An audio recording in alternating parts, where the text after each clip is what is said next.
Dear friends, today we'll have a talk on Edmund Spenser and his Faerie Queene. Edmund Spenser, as you all know, is the first national poet in English literature. He was next to Geoffrey Chaucer, who wrote in Middle English. But Edmund Spenser's greatness lies in the fact that he wrote in English. He played it for the introduction of English as the system of instruction, medium of instruction in the education system in England, and he advocated English as the national language of England against the Latin language, which was imposed by the Roman rulers. In this sense, he is a national poet. He is a contemporary of Shakespeare, you also all know. He was born in London in 1552 and he attended Merchant's Taylor School. Then he came to the notice of Alexander Noel, the Dean of St. Paul. It's difficult not to believe that his influence on Spenser was profound, especially with his insistence on the potentialities of English language, on the need to enrich it and forge it into literary language that could rival the classical tongues and vernaculars rich in new literature of Italy and France. He was indeed the first great English Renaissance writer, the first great national poet, the writer of the first great English epic.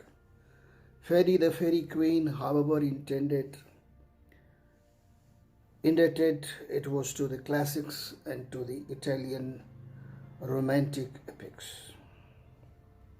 As a teacher, he insisted on the development of the complete man.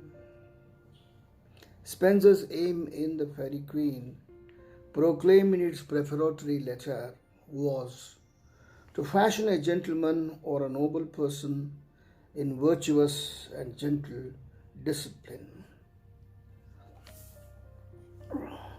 Mulcaster probably helped Spenser to his first appearance in print, translation of some sonnets of the Du Bellay and the parts of a translation of Marat of Petrarch. In 1569, he went up to Pembroke Hall, Cambridge, with financial help from Alexander Noel, who had already made gifts to him and other poor scholars of Merchant's Taylor School.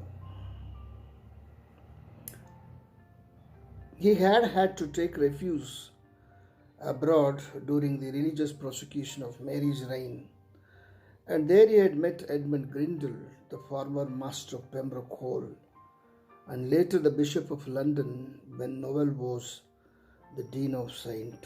Paul.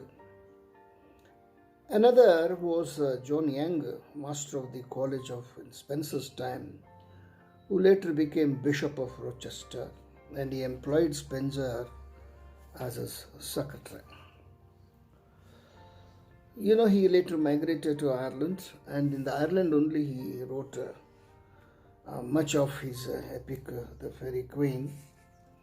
He had started The Faerie Queene before he went, but it was almost entirely written in Ireland in 2000 details and several more important ways. The Faerie Queene reveals the quality of Ireland, the fascination and repulsion it held for Spenser, its resolution, and its surprising beauty, its romance, its misery, its nobility, and its savagery occupied his consciousness and pressed upon his imagination.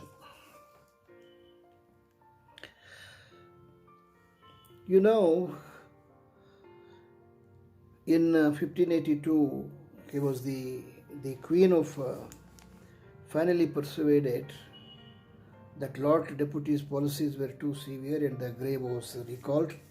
And like Sir Artegall in Book 5th of the Faerie Queene, Spenser remained in less glorious but probably more lucrative and leisurely employment and gradually became something of a landowner. And from 1583, he is described as a gentleman and is recognized the person of some consequences.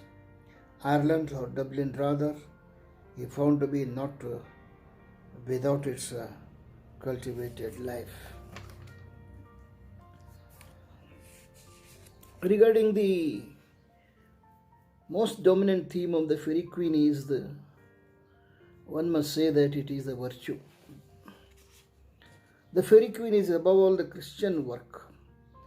It's founded upon a unquestioning acceptance of primary relation of creature to creator, the need for men to live in the light of, and by the help of God's grace and steady points towards a time as it expresses it in the final cantos, when no more change shall be, but steadfast rest of all things firmly stayed upon the pillars of eternity.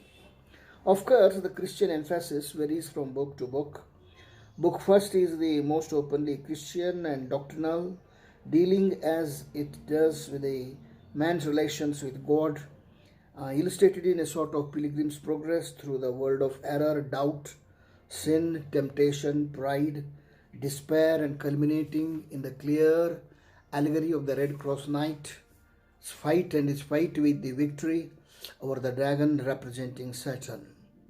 It is the book of holiness, about the achieving of truth. Book second it is concerned with a man's relations with himself and his control over his passions and desires. It is a book of virtue of the temperance. Book third and fourth are about love. Book fifth about justice and order. Book sixth about the grace and the true courtesy by which it is shown in the world of men. One could say that Spenser presents the theological virtues, faith and charity, in books first, third, and fourth, and also in book sixth, and the cardinal virtues of temperance and justice in book second and fifth. But that would be to codify the Faerie Queene too much. Although we are always conscious of the great simplicities of the moral concern, despite the complexities and sometimes the confusion made inevitable by the magnitude of his undertaking and the scope of the material and its ever-shifting pattern he presents. The colors are primary colors, but they blur and blend in constant movement. So he gives us simplicity in multiplicity, straightforward guidance through the intricate succession of stories, and lucidly Christian moral suasion in an imaginative, romantic narrative of extraordinary variety and inspired by an unprecedented range of literary doctrine and popular source material. His great achievement, setting aside his imaginative and pictorial skill, metrical ability and storytelling, and the world-creating power, is his success in convincing us of the loveliness of virtue. It is this which makes the Faerie Queene the greatest of all imaginative works of high seriousness and moral purpose. He based his epic on the two kinds of models. Spenser interpreted the form and much of the material of the Faerie Queene to two different kinds of romance writing: medieval romance, a simple form of quest or journey ending in combat, and Italian romance with its fantastic proliferation of intertwined narratives. And in that epic, he made use of his own invented stanza form, that is a Spenserian stanza form, two lines, One is of 12 syllables, another one is the 10 syllables. And he uses it in a very effective manner, and he makes it's a great poem with great melody and music. Of course, his poetry, which seems to be so natural, flow and variety, is most rigorously constructed so as a rhetorical basis. In this sense, it has the great style, the simple language, the stanza form of all came together in the first time to make the Faerie Queene as a great epic.